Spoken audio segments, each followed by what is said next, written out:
What thing did impress you the most in the country museum? What was the thing that really struck you about it when you worked there?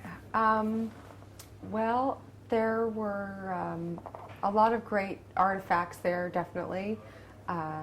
There were some things that were kind of what I would call macabre a little bit, and things you might not expect at a museum. They had some items from the plane crash site of Patsy Cline, where she had died, and one was a cigarette lighter that had belonged to Patsy Cline, and it was taken up from the wreckage of the plane and donated to the museum. So there were some things like that. A little bit of spooky thing. Yeah, they were a little spooky, like made you kind of, kind of wonder, what they were thinking, putting them out in the museum. Yeah. But I also worked in the recording studio. There was a part of the museum that was called Studio B, and it was a whole entire recording studio, and I gave that tour a lot, and that was a very cool place because you were literally in the recording studio mixing the music for the people on the tour, so you'd play a tape back and mix a song for them while they were... An old song? Or? Yeah, an old song. It was actually a Charlie Pride song, and they would do it to just demonstrate how recording studios work. Okay. And then inside the recording studio, they had all these famous instruments that had been donated by famous musicians. Name me one? Like Floyd Kramer. There was a piano that Floyd Kramer had played a lot, and Elvis had played at that piano. And it was a place where everybody from Elvis to Waylon Jennings, Dolly Parton, all recorded there. So there was a lot of things that they had used that were still in the studio. So it was a really cool place to kind of hang around. And that ended up being my favorite part of the Country Music Hall of Fame. So the recording studio. Yeah. And was the one thing in the recording studio, like you said, maybe the piano? Oh, the piano was pretty cool because Elvis did a whole record of Christmas songs there. Songs. Yeah. And that he played the piano on a lot himself. And that always impressed the Elvis fans. And of course, even though people think of Elvis in Memphis, he did a lot of recording in Nashville also. Yeah. So that was kind of a cool thing. Okay. And you only started playing the guitar while you were in the university. How come it took you so long? Because you already played piano, I think? Yes, I played piano, and I did, the music that I did when I was in school was, what kind of is very typical for, children who are in school. I did chorus and sang in the church choir and that kind of stuff.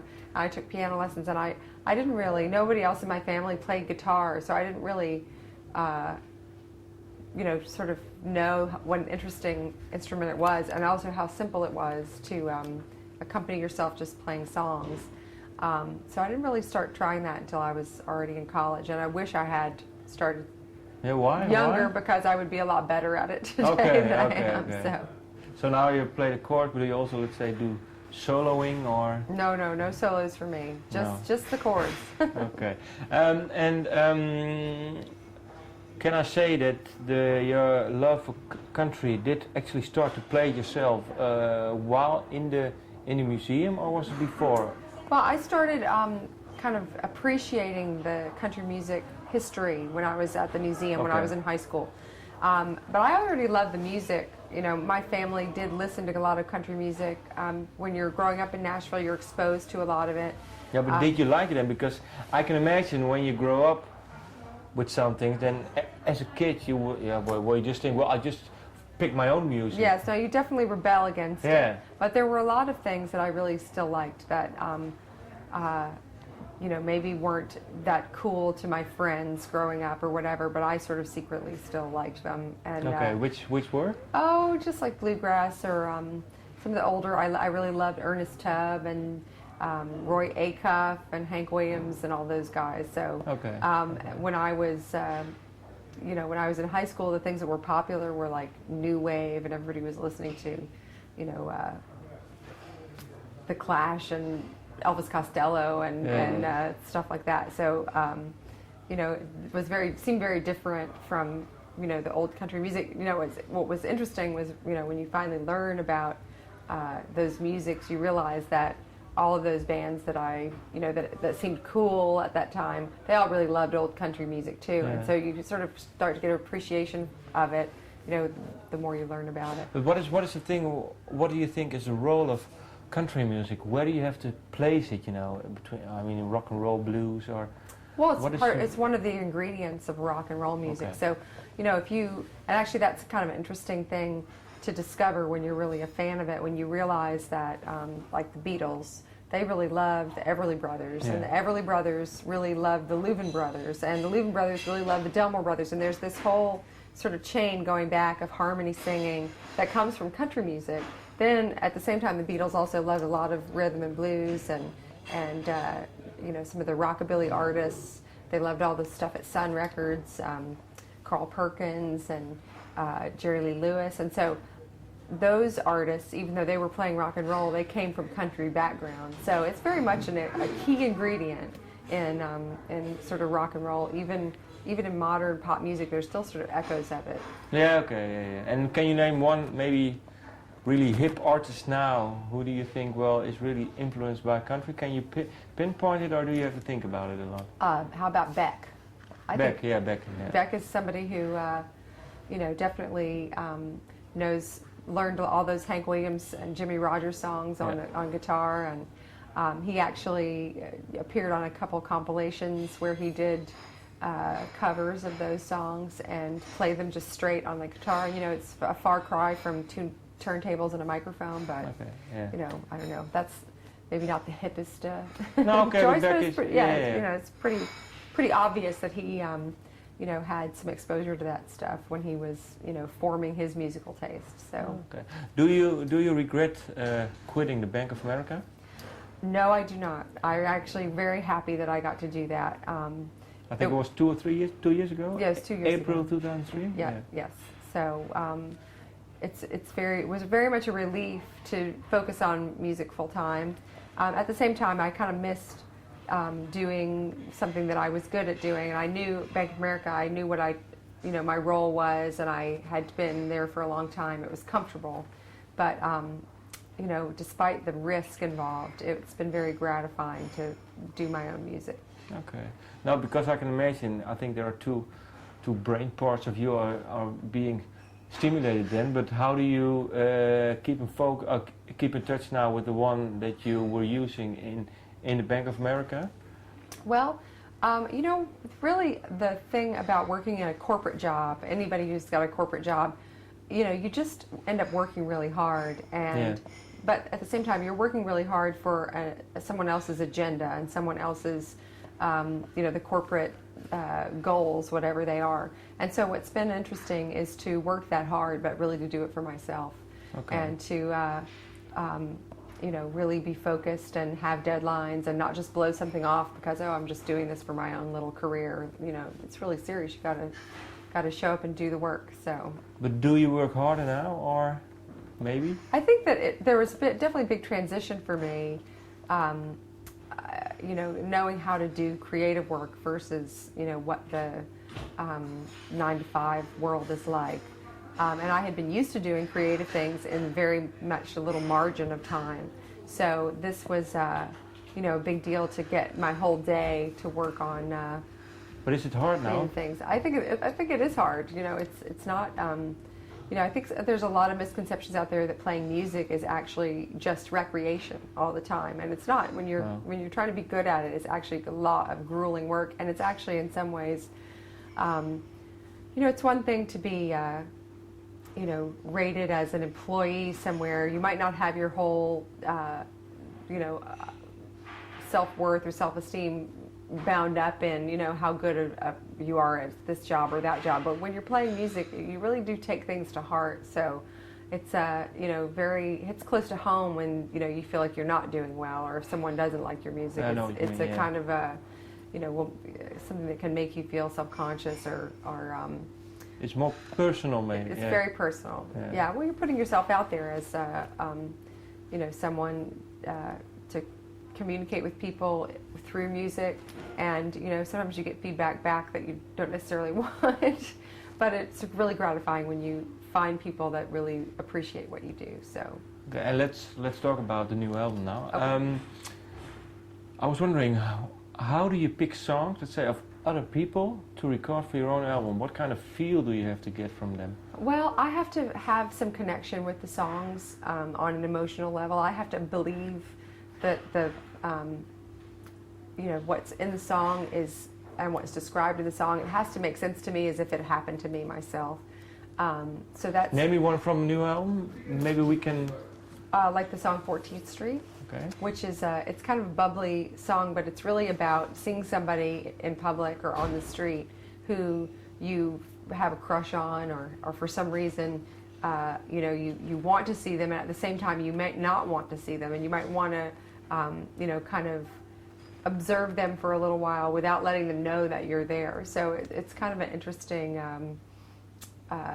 very universal experience, I think, when you sort of see somebody from afar and you're like, I don't know if I should say hello or not, I don't know if I want to open up that Pandora's box of that relationship. So. Okay, but so you had that experience and you could relate to it. Everybody's had that experience. Yeah. Especially for me, very specifically, 14th Street in New York City. It's sort of it's a big thoroughfare that's kind of a divide between uptown New York and downtown. So a lot of a train hub goes through 14th Street. A lot of people travel through there, and so it's a very, very busy area. And I just related to also that, just the location, because I lived near there and I would always be walking up and down 14th Street. So, it just had to be something that struck me that I could, feel like I had written myself. Okay. And your own songs, how do you write? Do you start with the music, lyrics, or a line in your head, a humming line? Mostly start with the words and a little bit of melody, and then from there sort of try to figure out what would be best. But do you already play the guitar then, or is it just in your head, or just singing? That kind of is in your head, and then you sort of have to sit down with the guitar and work out what you're trying to do. And it can be tough sometimes to fit something that you're just, that's just occurred to you as a thought or whatever, to try to fit it into how to play the guitar sometimes can be kind of... Do you have an example from a song? Well, actually, one of the songs called Bees, I played on guitar, and it was when I actually just started thinking about it when I was walking to the train one day. And so I sung it to myself, just this little bit of the song, for the rest of the day until I got home to pick up the guitar. But then when you're sitting with the guitar in your lap, it changes. It's not exactly, you have to fit it into the sort of rhythm and meter of how the guitar plays. So it changed, a little bit when I sat down to put it up next to a guitar. And then when we went to record it, I assumed we would do it sort of like I'd been playing it on guitar. And the producer that I was working with decided that we should not have any guitar on it at all. It should be on the piano. So it changed it again. So it's a lot of creative choices like that that have their own effect on what you do. But did it turn out the same sound or way that you first sang it to yourself? Not exactly, but I think that it in the process of going through all those versions of it, I think that we got to what the essence of the song really was. So it allowed me to really focus on what the song should sound like, and I think we came up, with the final place. When you're first doing it, it's a little still formative. It's still in flux, and through trying it out various ways, you kind of get a sense of where does the song really want to land. So that's a good process to go through. But do you know where a song has to land when it's finished, when it's recorded, or maybe even afterwards or before? I think there's points along the way. I mean, when you're done, finished with the words, but then when you start to arrange a song to record it, that's a whole other creative thought process to go through. So you might then rearrange some of it because you're going to do something cool instrumentally that will hopefully add also to the emotional value of the song. So it's a very interesting process to go through. And do you do everything yourself, or do you work with... I have a lot of help. I need really great musicians around me, and we had some great people playing on this record. Also, for this album, we had someone producing the record that I was working with for the first time, named J.D. Foster. And he did a great job of picking other musicians in addition to the people that I normally work with. Yeah. So we had people like Calexico, the band Calexico was on the record, and some other local players in New York that I hadn't worked with before, keyboards and violins and things that made it more lush and kind of more fulfilling to listen to. And it was a great experience. And what is for you, because now I was wondering, because sometimes people say, well, playing songs of other people, it's not as much fulfilling as playing your own songs, but how do you think about it? Well, I think there's a long, being from Nashville, there's a long tradition of, the relationships between the singer and a songwriter, and a lot of great artists that we think of as, the best artists in some ways. Elvis, Patsy Cline, a lot of country artists for years didn't write any of their own songs. It was really Hank Williams and, people like Hank Williams who kind of gave us the model for someone who wrote all of their own music and didn't really perform other songs. So that's kind of interesting, that now we have this bias that, if you didn't write all the songs yourself, for some reason it's not as good as if you had written them all. I feel like, for me, I'd like to write as many good songs as I can, and I'm not going to fill up an album with some songs that I don't feel are as strong as my best songs. I'd rather find other people's songs that are as strong as my own best songs, and then it'll be a much better album than if I tried to write the whole thing and maybe had 2 or 3 good songs and the rest weren't that good. Then what's the point? Who wants to listen to a 10-song album with 3 good songs on it? It's very annoying to me when I find that. So I'd rather have a bunch of great songs. And how often, my last question, how often do you write a great song for yourself? Well, that's a tough one. I mean, I do as much as I can, and I'm very slow. I take maybe a year sometimes to write a song. And I might be working on 5 or 6 or 7 at the same time, but it's probably averages out at about a year from the beginning to the end until I'm really happy with the end of it. And so, I might not finish 4 or 5 songs a year. Okay. But again, I'm still figuring this out. I've still in some ways adjusting to being an artist full time, and I hope that I can kind of improve the speed at some point, but not at the expense of the quality. So we'll see. Okay. Thank you. Oh, thank you.